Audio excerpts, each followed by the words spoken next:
Grandes civilizações.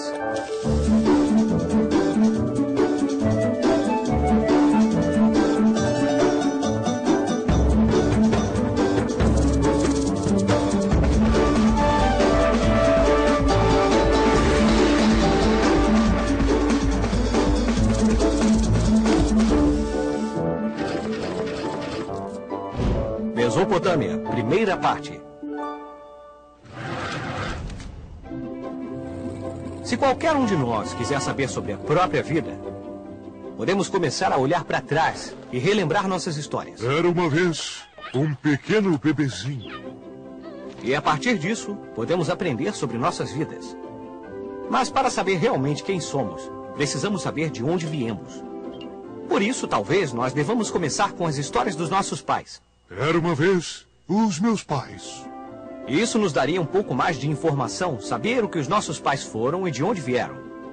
Mas para realmente conhecer as histórias dos nossos pais, temos que aprender sobre os nossos avós. Mas onde nasceram nossos avós? Eles também já foram pequenos um dia. Então quer dizer que a nossa história deve ser sobre os nossos bisavós? Ou tataravós? Ou tataravós? Era uma vez, no início da história... Tudo bem, então vamos começar realmente do começo. Há cerca de 9.000 anos, as pessoas estavam apenas deixando de viver em cavernas. Elas começaram a construir casas, aprenderam a plantar, colher alimentos, criar gado e formaram as primeiras vilas e cidades. Então... Era uma vez, na história das civilizações... A história começa em um lugar cercado por 2 rios, o Tigre e o Eufrates. Uma vasta área plana, em forma de uma grande meia-lua, com terra fértil, clima confortável e muita água fresca que descia das montanhas. Esse lugar foi chamado de Mesopotâmia, que em grego significa terra entre 2 rios. Hoje, esses 2 rios correm através da Turquia, da Síria e do Iraque e desembocam no Golfo Pérsico. Do nomadismo ao sedentarismo. Um grupo de nômades chegou à Mesopotâmia por volta do ano 6000 a.C. e lá eles aprenderam a plantar sementes e a colher alimentos. Desde que deixou de ser necessário sair em busca de alimento, esses grupos se estabeleceram em casas e formaram os primeiros povoados da história. Mas o que vamos comer, mamãe? Vamos plantar a nossa comida, filha. Graças à agricultura e à pecuária, essas pessoas deixaram de ser nômades, o que significa que elas sempre se deslocavam em busca de alimento. Em vez disso, agora ficavam em um único lugar o ano inteiro. Isso é chamado de sedentarismo. Esses povos se beneficiariam dessa vida sedentária de várias formas. Começaram a dividir o trabalho e criaram ofícios novos e diferentes. Foi assim que apareceram profissionais como pedreiros, padeiros, sapateiros e fazendeiros, dentre outros. E havia também aqueles que se dedicavam a governar e a proteger seu povo. Em outras palavras, os soldados e os governantes. Essa nova estrutura deu às pessoas mais tempo para rezar, para construir os primeiros templos e para preparar os primeiros sacerdotes. A notícia do sucesso dos povos que viviam na Mesopotâmia foi espalhada por toda parte. E as pessoas vieram de diferentes regiões para povoar essas terras. O mais importante desses povos foram os sumérios. Entre 4.000 e 2.400 anos antes de Cristo, os sumérios construíram várias cidades, como Uruk, Ur, Uma, Nippur e Lagash. Os sumérios também inventaram a primeira forma de escrita. Por isso, hoje, são considerados a civilização mais antiga do mundo. O motor da história. Então, temos um terreno fértil, criação de gado nos pastos, cidades, um governo, um exército e sacerdotes. Legal! Com tudo isso, podemos dizer que aqui temos uma sociedade, não é mesmo? Mas isso é tudo que há de ter numa sociedade? Não. Havia ainda muitas coisas a descobrir.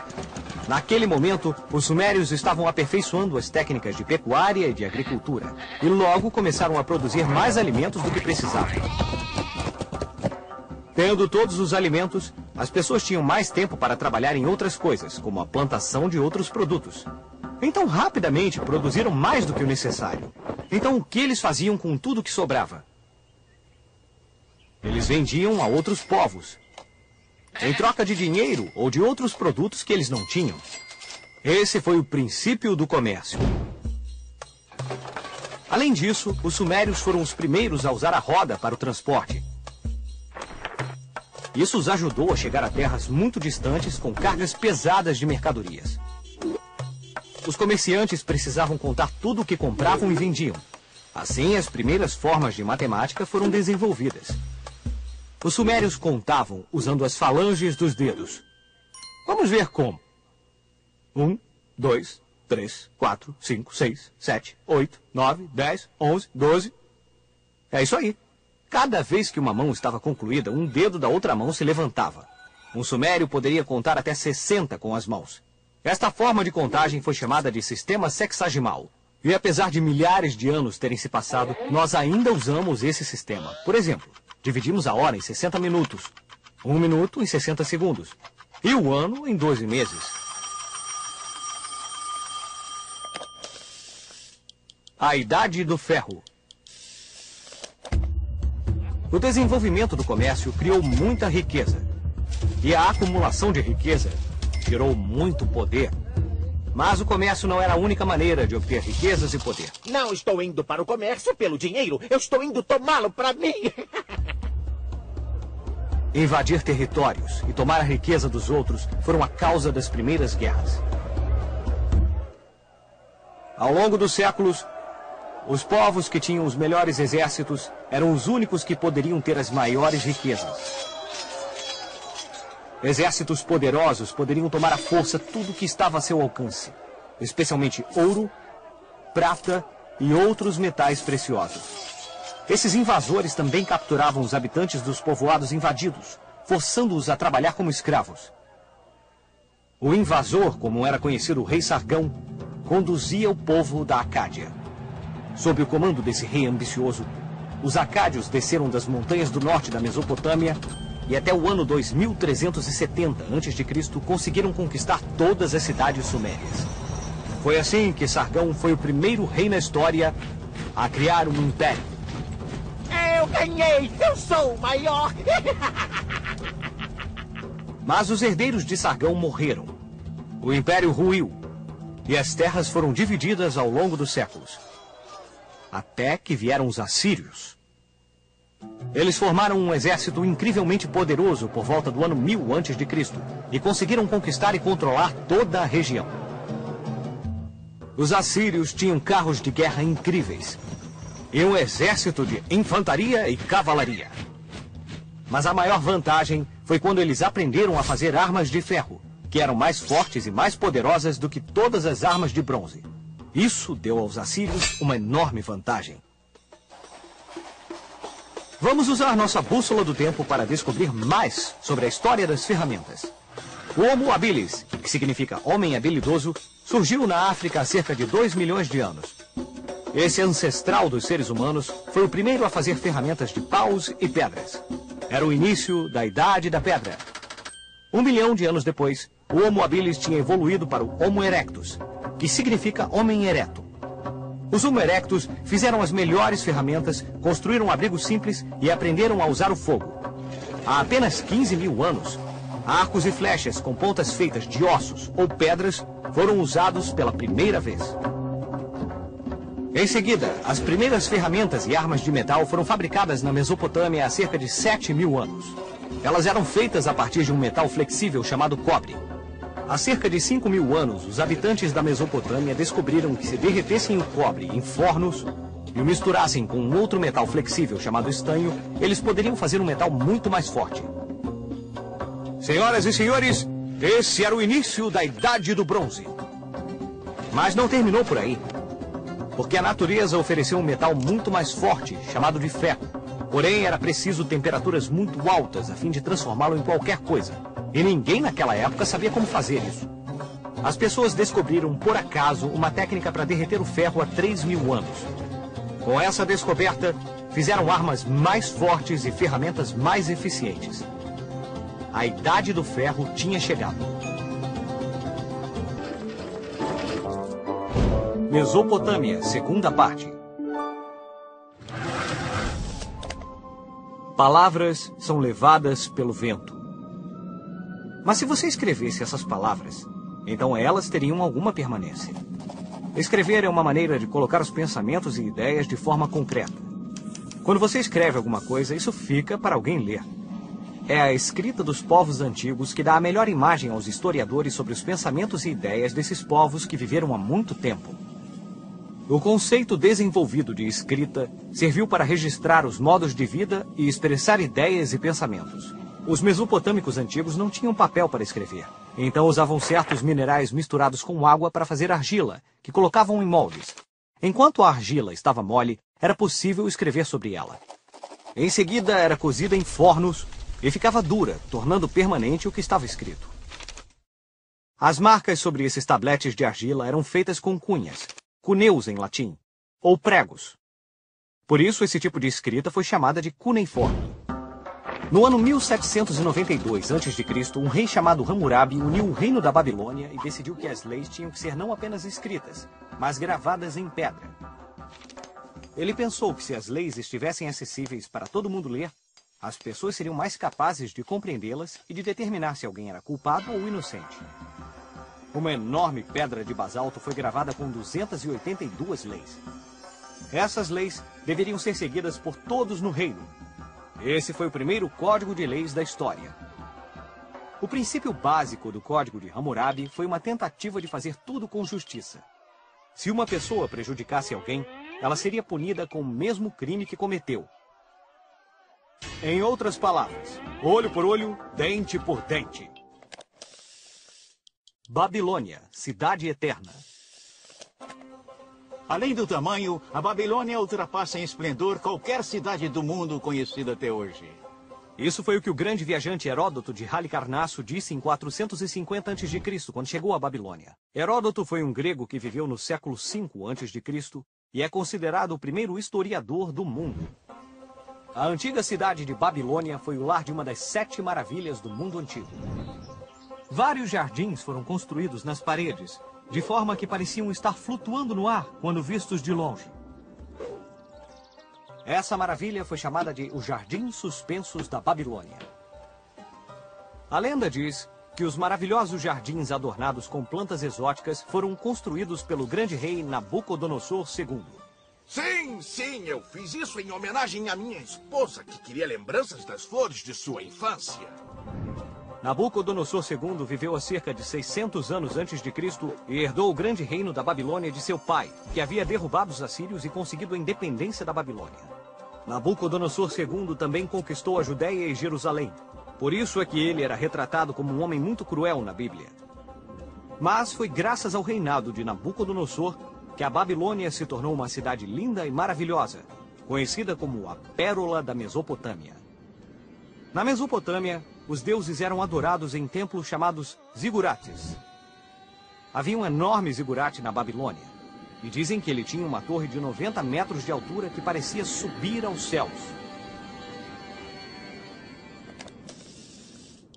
Astronomia. Como praticamente todas as pessoas ao longo da história, os babilônios observavam o céu à noite. Os babilônios acreditavam que a Terra era um disco fixo e que o céu era como uma esfera que circulava em torno dela uma vez por dia. Por isso as estrelas permaneciam no mesmo lugar noite após noite. Foi assim que eles também notaram que havia corpos celestes que se moviam por conta própria em diferentes direções. Os babilônios consideravam que estes corpos celestes tinham poderes mágicos e sobrenaturais. Os padres dedicaram suas noites a estudá-los e deram a eles nomes que hoje conhecemos: Marte, Mercúrio, Júpiter, Vênus e Saturno. Hoje sabemos que esses corpos celestes em movimento são os planetas, e cada um se move independente das estrelas, pois giram em torno do Sol. Os babilônios acreditavam que esses 5 planetas eram deuses poderosos, e que esses deuses controlavam o destino da humanidade. Os sacerdotes começaram a usar o movimento desses corpos para interpretar sorte ou azar. Usar esses movimentos para interpretar o mundo foi a forma como os babilônios inventaram o que hoje chamamos de astrologia. Alguma vez você já se perguntou por que há 7 dias na semana? Bom, foram os babilônios que organizaram a semana em 7 dias nomeados, em muitas línguas, como esses 5 planetas, o Sol e a Lua. Em várias línguas até hoje, existe essa relação com os corpos celestes. Em inglês, segunda-feira, Monday, dia da Lua, sábado e domingo, Saturday, dia de Saturno, e Sunday, dia do Sol. A Epopeia de Gilgamesh. A mais antiga história escrita que conhecemos vem dessa época. Trata-se de um lendário herói chamado Gilgamesh. Filho de uma deusa e de um semideus, Gilgamesh foi um rei muito valente, bonito e que também achava que era invencível. Os deuses pensaram que esse rei era um pouco vaidoso e decidiram ensinar-lhe uma lição. Por isso criaram Enkidu, um poderoso rival.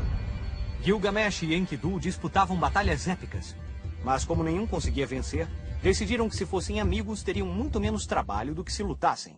Esse foi o começo de uma grande amizade. Mas havia um desafio maior para Gilgamesh. Ele tinha uma grande admiradora chamada Ishtar, a deusa do amor. Mas ele resolveu ignorá-la. Os deuses não gostaram de ser ignorados, e por isso decidiram puni-lo, matando Enkidu. Louco com o pesar pela morte de seu amigo, Gilgamesh decidiu tentar ser imortal. Sua busca o levou a um mar perigoso, em que a planta da eterna juventude podia ser encontrada. Mas uma serpente tirou a planta mágica do alcance do rei. E por isso ele perdeu para sempre a esperança de ser imortal. Assim termina a primeira história. E assim termina a nossa história da primeira civilização, que remonta 9.000 anos até as planícies férteis da Mesopotâmia e ao início da história da civilização.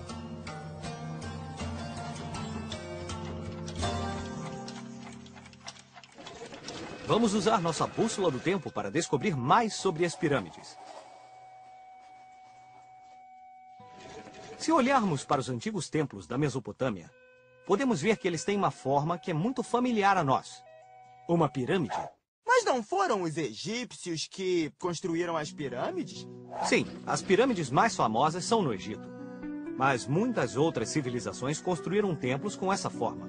Na verdade, muitas civilizações que não tinham absolutamente nenhum contato umas com as outras, em vários cantos do mundo e em diferentes momentos, construíam todos os seus templos em forma de pirâmides. Nós já vimos os zigurates da antiga Mesopotâmia. Esses templos foram construídos há cerca de 5.000 anos. No mesmo momento em que as grandes pirâmides estavam sendo construídas no Egito, os mesopotâmicos também foram construindo seus magníficos templos zigurates. Cerca de 2.600 anos depois, do outro lado do globo, uma civilização que nunca tinha estado em contato com o Egito ou com a Mesopotâmia estava construindo os próprios templos em forma de pirâmide. A civilização Maia. Assim como os zigurates da Mesopotâmia, os templos maias eram utilizados pelos sacerdotes para honrar seus deuses em cerimônias religiosas. E na América Central, por volta do ano 150 d.C., os membros de uma civilização chamada Teotihuacan iniciaram a construção da impressionante Pirâmide do Sol. Eles não usavam blocos de pedra como os egípcios, mas montes de terra cobertos de pedaços de lava petrificada. 50 anos mais tarde, os Teotihuacan completaram uma pirâmide medindo quase 64 metros de altura e com 365 degraus, um para cada dia do ano. 1.200 anos mais tarde, os astecas continuaram essa tradição na Mesoamérica. Na lendária cidade de Tenochtitlan, foram construídos 25 templos que imitavam as montanhas para chegar ao céu. Essas pirâmides provocavam medo e respeito, e às vezes cerimônias envolvendo sacrifícios humanos eram realizadas em altares de pedra no topo dessas pirâmides.